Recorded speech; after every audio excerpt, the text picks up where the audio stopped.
ఒళ్లంతా పసిడి ఛాయలో మెరిసిపోతున్నా కొంతమందికి మెడ చుట్టూ కొట్టొచ్చినట్టుగా నలుపు రంగు కనిపిస్తూ ఉంటుంది. నగలు, ఆభరణాలు ధరించడం వల్ల అలా అవుతుందని చాలామంది మెడపై నలుపును పెద్దగా పట్టించుకోరు. నిజానికి నగలు, ఆభరణాలు ధరించడానికి మెడ చుట్టూ నలుపు రావటానికి సంబంధం లేదు. మెడ చుట్టూ నలుపు రావటానికి కొన్ని రకాల జబ్బులు కారణంగా ఉంటాయి. మెడ చుట్టూ నలుపు రావటాన్ని ప్రత్యేకించి షుగర్ జబ్బుకు సంకేతంగా భావించాలని చెబుతారు డాక్టర్లు. మెడ చుట్టూ నలుపు రంగు రావటానికి వెనుక కారణాలు, వాటికి పరిష్కార మార్గాల గురించి ఇప్పుడు తెలుసుకుందాం.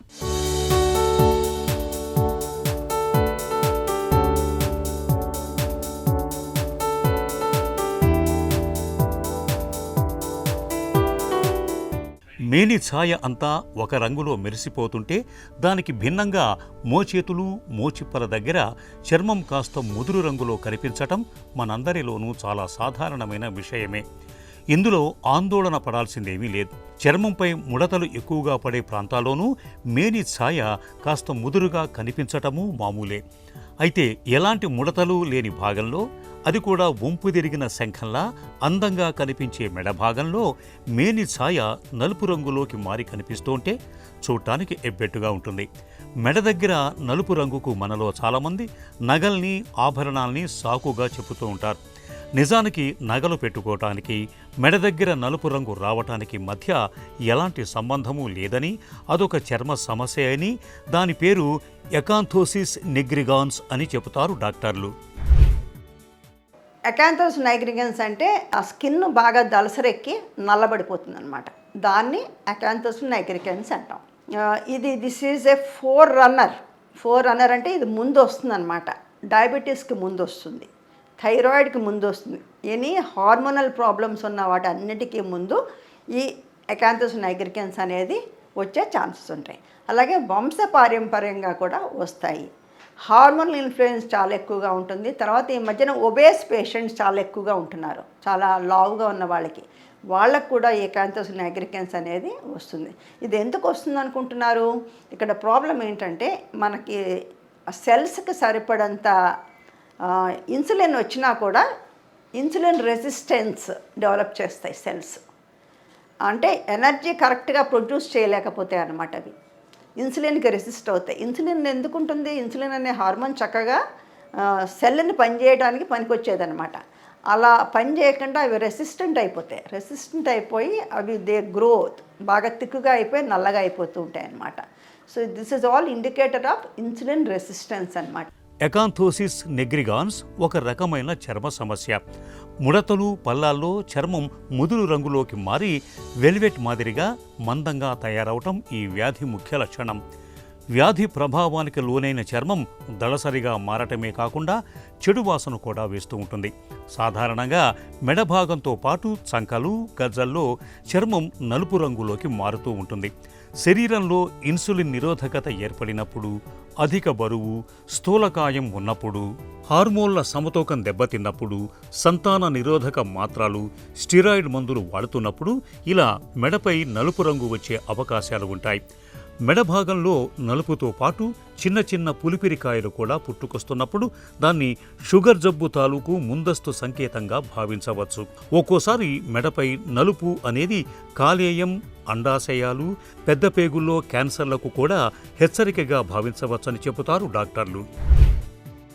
డెర్మటాలజిస్ట్ దగ్గరికి పేషెంటు ఇలాంటి ప్రాబ్లమ్స్తో వస్తే, ఎకాంథోసిస్ నైగ్రిగన్స్ అనే ప్రాబ్లంతో వస్తే వెంటనే మేము కొన్ని రక్త పరీక్షలు అలాంటివన్నీ డెఫినెట్గా అడుగుతాం అన్నమాట. బ్లడ్ టెస్ట్లు, థైరాయిడ్ అని కానీ, డయాబెటీస్ కోసం అని కానీ, ఇన్సులిన్ ఎంత లెవెల్స్ ఉన్నాయి వీళ్ళకి, హోమా ఐఆర్ అని ఇలాంటి రకరకాల టెస్టులన్నీ మనం చేస్తామండి. ఇది ఒకటే కాకుండా ఎనదర్ మోస్ట్ ఇంపార్టెంట్ థింగ్ ఈ మధ్యకాలంలో చూసేది మెటబాలిక్ సిండ్రోమ్ అంటే ఇది ఒక్కటి కాదు, 3-4 జబ్బులు కలిసి ఉండేదన్నమాట. ఒకటి ఏంటంటే ఒబేసిటీ, రెండోదేమో హైపర్ టెన్షన్, మూడోది డయాబెటీస్, నాలుగోది కార్డియాక్ ప్రాబ్లమ్స్. ఇవన్నీ కూడా వచ్చే ఛాన్సెస్ ఉంటాయి. ఈ చిన్న ఎకాంథోసిస్ నైగ్రిగన్స్ అని మాకు వస్తారు, కానీ దీంతో పాటు ఇవన్నీ కూడా కలిసి ఉండే ఛాన్సెస్ ఉంటాయన్నమాట. మెడ భాగంలో చర్మంపై నలుపు రావటం అనేది కొన్ని కుటుంబాల్లో వంశపారంపర్యంగా కూడా కనిపిస్తూ ఉంటుంది. చర్మంపై రంగు మారే ప్రక్రియ ఒక్కసారిగా కాకుండా మెల్లమెల్లగా కొన్ని నెలలు సంవత్సరాల పాటు కొనసాగుతుంది. మెడపై నలుపు రంగు గాఢత క్రమంగా పెరుగుతున్నప్పుడు, చూడటానికి ఎబ్బెట్టుగా అనిపిస్తున్నప్పుడు, దురదలు మొదలై చర్మం నుంచి చెడు వాసన వస్తున్నప్పుడు ఆలస్యం చేయకుండా డాక్టర్ని సంప్రదించాలి. కుటుంబ చరిత్ర, క్యాన్సర్ల ఆనవాళ్లను పరిశీలించటం, థైరాయిడ్తో పాటు ఇతర హార్మోన్ పరీక్షలు చేయించటం ద్వారా మెడపై నలుపు రంగుకు మూల కారణాన్ని తెలుసుకోవచ్చు. ఒకసారి కారణం తెలిస్తే ఆపై మెడ భాగంలో నలుపు రంగును తొలగించటం సులువవుతుంది. సో ట్రీట్మెంట్ అనేది దళసరిగా ఉన్న ఈ చర్మాన్ని మనము ఏదర్ కెమికల్ పీల్స్ లేకపోతే లేజర్స్తో కానీ దీన్ని రిమూవ్ చేయడానికి ఈజీగానే ఉంటుంది. మాకు ఫుడ్ హ్యాబిట్స్ ఈ మధ్యకాలంలో జంక్ ఫుడ్, బర్గర్స్, ఇవన్నీ బయట పిజ్జాస్ ఇవన్నీ తింటాము. High fat producing, high inflammatory foods తింటాం.